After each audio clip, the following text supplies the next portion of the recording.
Baik, Pak Denny, disclaimer di awal video. Nanti apabila saat Bapak mendengarkan video saya bercampur dengan suara-suara yang tak terduga, saya mohon maaf. Semoga tidak mengurangi nilai dari UAS saya. Nah, itu nanti ada berbagai macam suara. Mohon pengertiannya ya Pak, soalnya saya tinggal bersama warga sekitar, jadi saya tidak tinggal sendiri, dan berbagai macam suara seperti sanyu, ngayak mesin padi, kambing dan sebagainya. Mohon pengertiannya ya Pak. Saya sudah berusaha agar video ini sempurna, tetapi kesempurnaan hanya milik Allah. Terima kasih Pak Denny. Assalamualaikum warahmatullahi wabarakatuh. Yang terhormat Bapak Denny Setiawan selaku dosen pengampu mata kuliah pengantar pendidikan. Perkenalkan, nama saya Devita Kiranasari, mahasiswa semester pertama program studi pendidikan guru sekolah dasar Universitas Islam Blitar. Pada video ini saya akan menyampaikan diskusi hasil wawancara dengan guru sekolah dasar yang saya lakukan dalam rangka memenuhi tugas akhir mata kuliah pengantar pendidikan, yaitu UAS semester pertama. Fokus pembahasan dalam video ini adalah kendala pembelajaran di sekolah dasar yang dikaitkan dengan pendekatan student center learning. Topik yang saya angkat dalam diskusi ini adalah perbedaan karakteristik siswa dan rendahnya keaktifan sebagian siswa dalam proses pembelajaran. Topik ini dipilih karena student center learning menekankan keaktifan siswa, sementara pada kenyataannya tidak semua siswa memiliki kesiapan dan karakteristik yang sama dalam mengikuti pembelajaran aktif. Masalah ini penting untuk dibahas karena yang pertama, pembelajaran yang berpusat pada siswa bertujuan mengembangkan kemandirian, keberanian, dan pemahaman siswa. Yang kedua, namun di kelas sekolah dasar, siswa memiliki latar belakang, motivasi, dan tingkat kepercayaan diri yang berbeda-beda.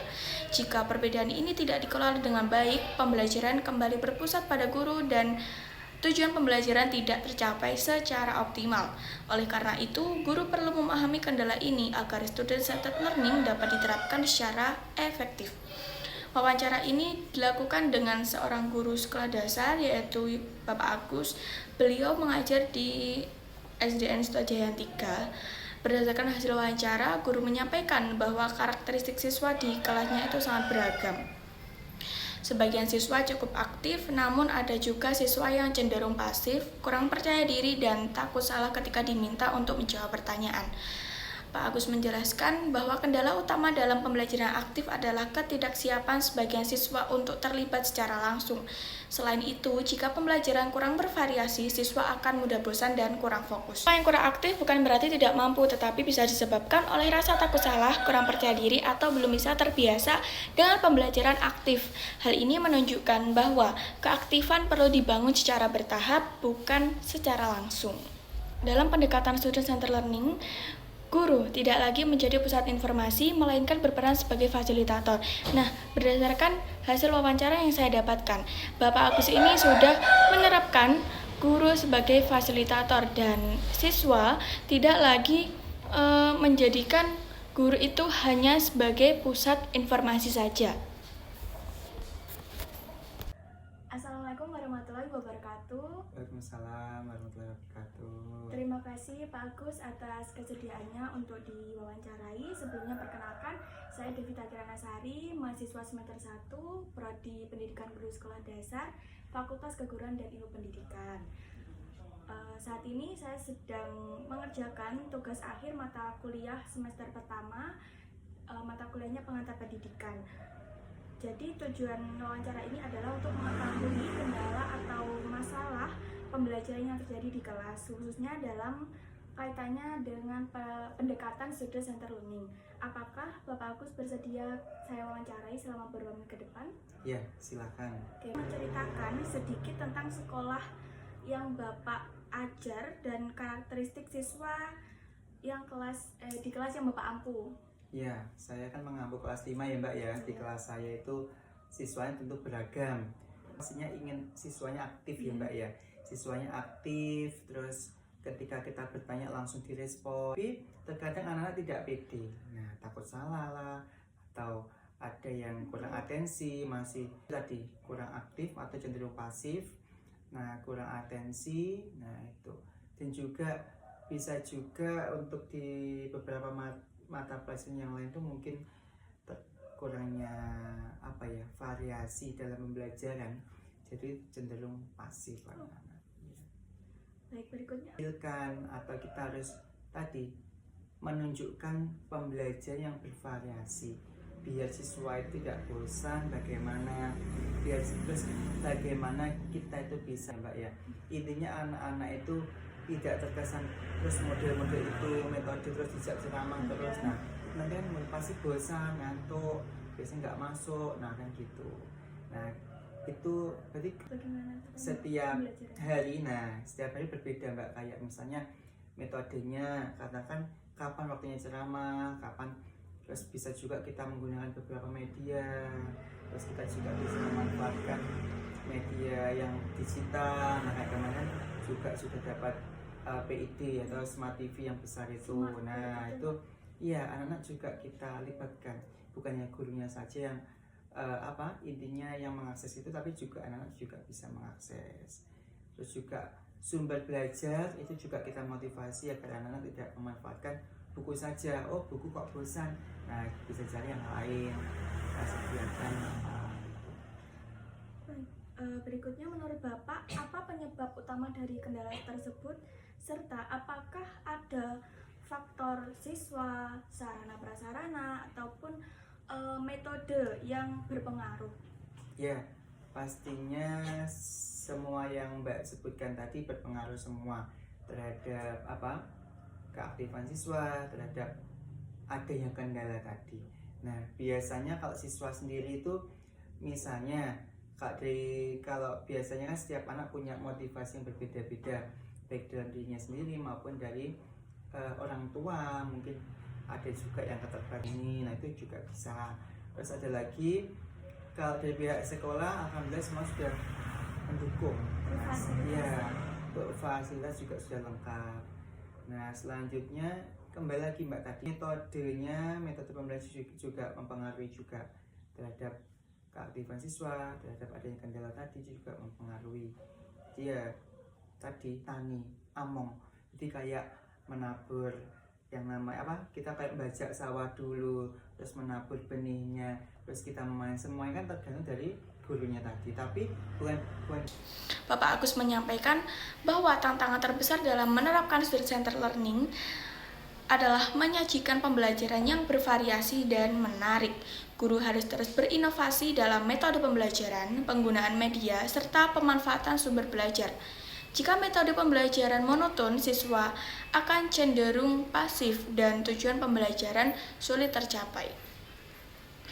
Menurut Bapak Agus, pembelajaran dipengaruhi oleh beberapa faktor. Yang pertama, faktor siswa seperti motivasi, latar belakang, dan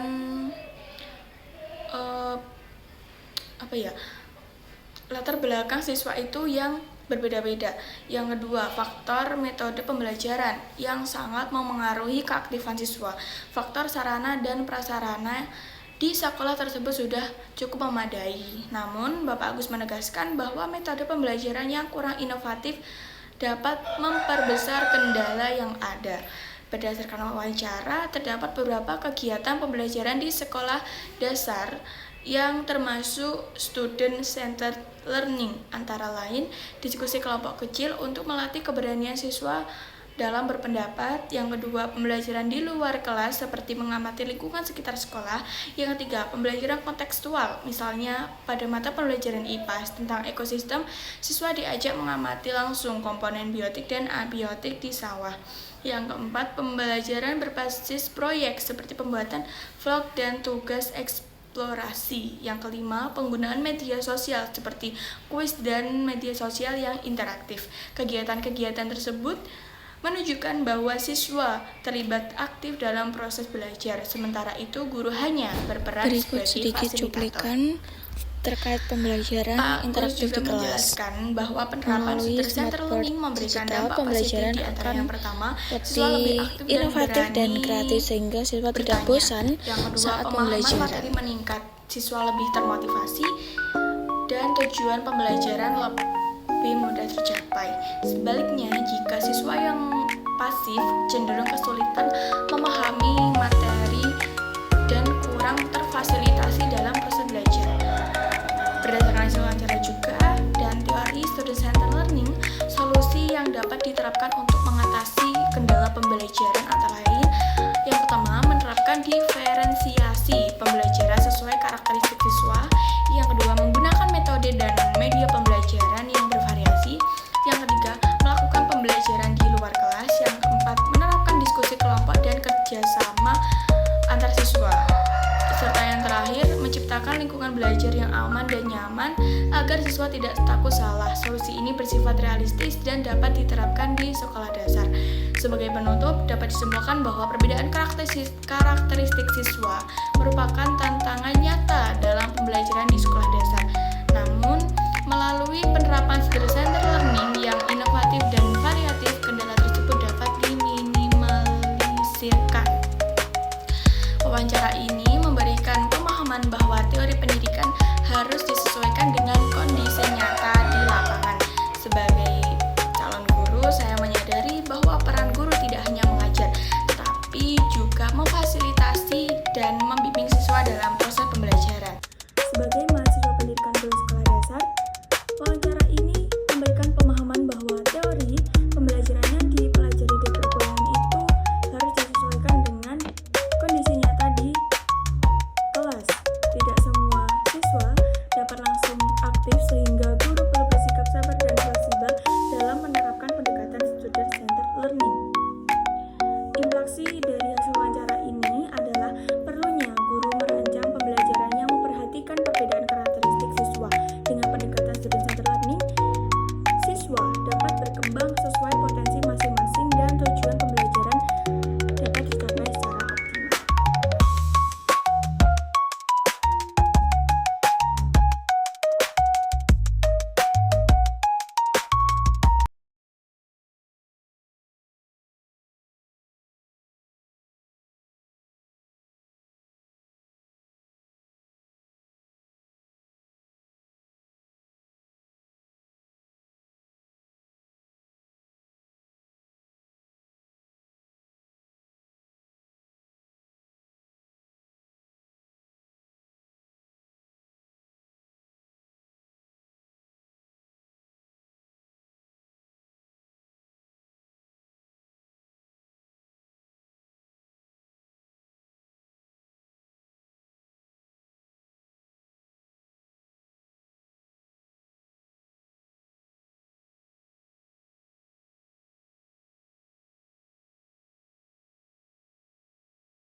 Itu tadi penyampaian hasil wawancara mulai dari karakteristik siswa, terus kendala, serta solusi yang dapat saya sampaikan. Apabila ada salah kata, saya mohon maaf. Wassalamualaikum warahmatullahi wabarakatuh.